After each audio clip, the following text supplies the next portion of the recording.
So I flew into Hawaii in 1982 and was like, why doesn't everybody live here? And so I spent the summer there. I went, and actually my first job ever in Hawaii, just to show you that there is hope at the end of the road, is my first job was holding a sign on a corner on Punch Bowl and Baratania or something, where I was holding a sign that said, "Shoes by Michael, going out of business." And the light would be green, I would hold it this way, and then the light would turn green here and I would hold it this way. And I did that for 8 hours in my early 20s. So there is, don't give up.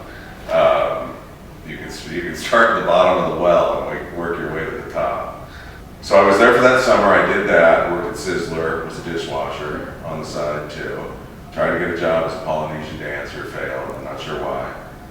So one pertinent job securing lesson would be finesse. And that's what I used to get into local television. Because there were just 3 stations at the time, and I'd sent each of the news directors, I remember their name to this day, I had sent them, before I moved to Hawaii, I'd sent them a resume and a little reel, what I'd done as an intern. And I'd sent it to them. I followed up. Now I've moved to Hawaii. Now I follow up. I told you I was moving to Hawaii, I'm here. Call me back in a month, whatever. What they tell you, call you back in a month, you mark it down on your calendar, 1 month later you call them back. That's finesse, as opposed to being a pain in the leg, where you're like on them every week, and finally they're like, don't call me ever again. You don't want to be like me at Swingers. Don't ever call this number again. We had a lot of athletes go through Hawaii Pacific who I worked with closely. One kid was from Rhode Island. His name was Brendan Murphy. He's still a friend of mine today. I just talked to him yesterday, as a matter of fact. He was in New York after he had graduated, and he was working out at a club. And he started a conversation with the guy on the treadmill or whatever, the elliptical or whatever was next to him. This guy was a sports agent. And Brendan said, you should check out my boy in Hawaii. So the next thing I knew, this guy had called me up and said, hey, I want to represent you. And I said, listen, you can't do anything for me. I live in Hawaii. I'm a big fish in a small pond right now, and I'm fine. I don't know what clicked inside my head in this conversation, and this is what I tell young people out there. This is on you. You determine how high, what your golden ring is. How high do you want to reach? What do you want to be? You want to be a doctor, or you want to be a physician's assistant. There's nothing wrong with being a physician's assistant. But if you want to be a doctor, then reach to be a doctor. And basically what I did, something clicked in my mind. I said, you give me an interview at ESPN, we'll talk. So I went like that. I went right there. I had never, ever dreamt of working for ESPN, never considered it, never thought my skill set was such that I could make it. It had never crossed my mind. But I knew that was the Mount Rushmore of what I did. So this guy basically, okay, I'm going to call your bluff. Go give me an interview at ESPN. And I thought that would be the last time I ever heard from the guy. So the guy calls me, I don't know how much longer later it was in life, not that much later, a month later, 2 months. He said, I'm at ESPN, you have an interview. Because he had asked me to send him a tape that I had. And I said, well then I guess you're my agent. So now I have an interview at ESPN. So I fly to Bristol, Connecticut, and I was pretty full of myself that I was so cool in Hawaii that here I'm going to get this interview at ESPN, and I'll just be able to cool my way through it. That was a huge mistake. I did not do my homework. I thought I was going to cool it, and I bombed. I was horrible. Basically, they had me do a miniature sports center. And I couldn't have kicked it any worse. I was just, oh my God, I mispronounced so many names, and I just didn't know my stuff. And, I left. I came home to Hawaii with my tail between my legs because, I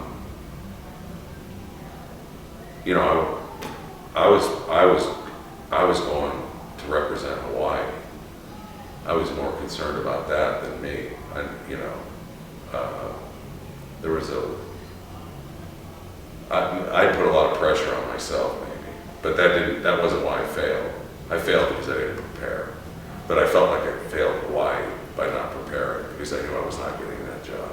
So I went back and, I went back to Hawaii and did my thing. And a year later, that agent called me and he said they want to give you another interview. They saw something. And I said, oh, thank you. So this time I studied.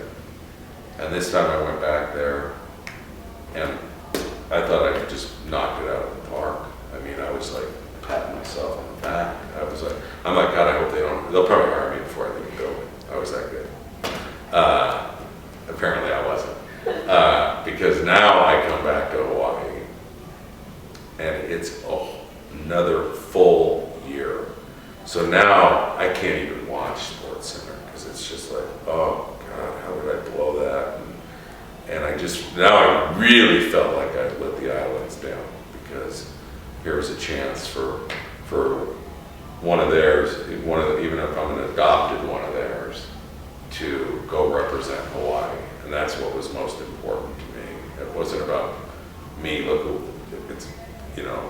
at me on SportsCenter. It was, look at Hawaii on SportsCenter. So that was a hard year, that second year of what I thought was failure.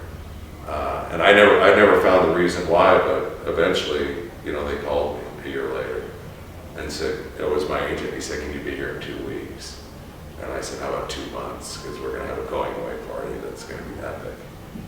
And that's what happened. And so that in July of 2000, I landed in Bristol and have been with ESPN ever since. Center from Los Angeles. We've got coverage of all the moves going down in the NFL. It is crazy out there. The Patriots making some power plays. How do the Jets respond? Tiger Woods coming back where? And X Games taking over.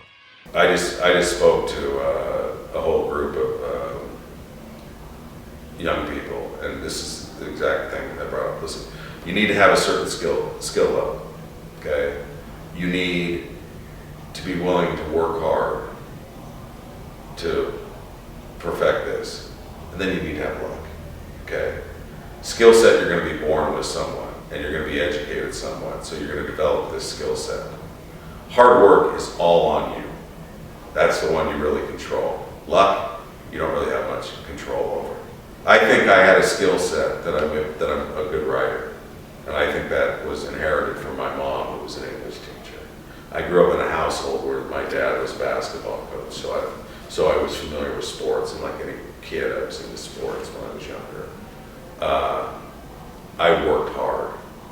I worked 60, 70, 80 hours a week for a lot of years. And I got so lucky. I got so lucky it'll make me cry if I really think about how lucky I got. Not only to get one call from ESPN, but to get 2. So I got the bundle.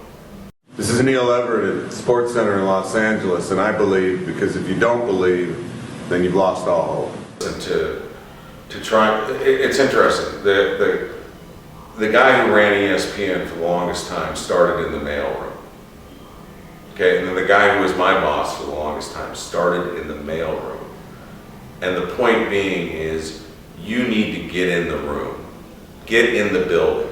You want to be the next Gordon Gekko with ethics, then get into a trading firm somehow in the mailroom. I don't care. It's all about getting in the building.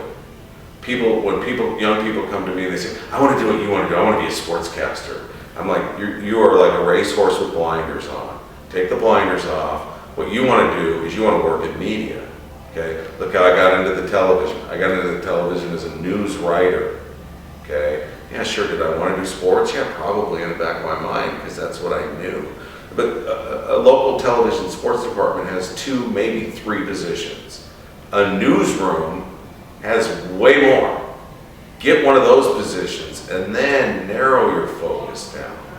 So the biggest thing for for me in college was my internships. And the thing that you want, I mean, you want to attack that internship as if that every day you go to that internship, that's a job interview. Because ideally, unless you just want to get the heck out of town when you graduate, you want that place that employed you as an intern to say, Melanie, when do you graduate? Yeah, because we got a job for you. Because you are so good, they want to hire you right when that internship gets done and right when your college gets done. And if they don't want to hire you, they have a sister station in Maui that you could go over and work for. I mean, that's what happened to me. I interned at a place in Eugene that was owned by the same guy who owned a place in Maui. So when I said I wanted to move to Hawaii, I had a job. Now it wasn't like the super great job, but it was a job, and that's what you needed. So really take advantage, treat that internship. That's gold. That internship, and that you can turn that into your goal. So that I always say that was the most important college class I ever took, was my internships. A friend of mine shared this. I'm kind of lifting his story, but he said, listen, he was a big, heavy guy. And he said, I'm going to go out, I'm going to ask 100 girls out for a date. And if I get 99 no's, that means I've got a date. And he wasn't worried about the no's, because he was just looking for one yes. And the point being, listen, you've just got to keep firing. You've got to fire, you just got to spread that resume wherever you're willing to work. There's no need to apply for a place that you have no intention of ever working for. But if you got to put 100 resumes, and then it's incumbent upon you, you have to follow up on those. You have to make 100 phone calls and, hey, this is Neil Everett. I sent you a resume last week with a tape. I wanted to make sure you received it. Oh, you did. Just really looking forward to any feedback. What's the job market there? Oh, you do have an open. Oh, okay. Don't ever call you again. Okay, yeah. So they, mark that one off. But and they'll go, hey Neil, we don't have anything right now, but call me back in a month. And you're going, okay, it's February 20th, March 20th. Return call to that station. Hey, this is Neil Everett. 1 month to the date. You know what? That guy's on it. If you don't have a place to land, you walk that tight wire a lot more carefully. And if you do have a place to land, and so then maybe it's like, if I lose this job, I'm okay. I go back to mom and dad's. But is that really where you want to be in your life? I mean, if you're watching this or reading the book, then you're a 20-something-year-old, and you really want to be falling back on your parents, because guess what? Your parents probably don't want you to fall back on them. Don't let a rejection all of a sudden determine your self-worth. Just because this person didn't want to hire you, and this person didn't want to hire you, and this person didn't want to hire you, and this person didn't want to hire you, doesn't mean that next person isn't going to want to hire you, and it doesn't mean that you're not worthy of being hired. So you've got to stick with it. You got to stick with it, and I'm living proof.